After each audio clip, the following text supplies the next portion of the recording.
后来针对这个行政院甲买予地方的一般性的补助款删除，立法院今仔日邀请到行政院长杜英泰来做报告。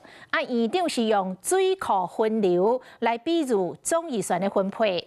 院长嘛来发话，讲唯一的改方就是追加预算，希望朝野立委拢会当支持。一滴水汇流成一条小河，到一条大的河川。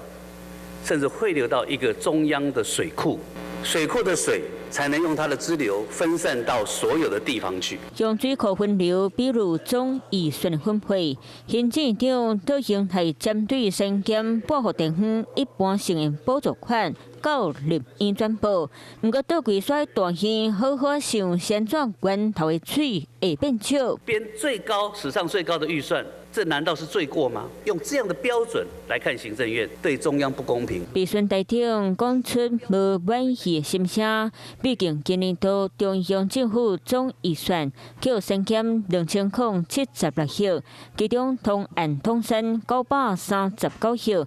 扣掉已经核算的303亿，行政院爱搁家己调整增减636亿，因为减的金额收窄，政院主张增减地方一般性补助款，那地方首长真倒大，在野立委嘛面甲无力。到底谁给你的建议？我希望院长要好好去思考，政府跟政府之间。 长期的信赖保护原则，仿照立法院要求行政院，你可以自行去调整25%。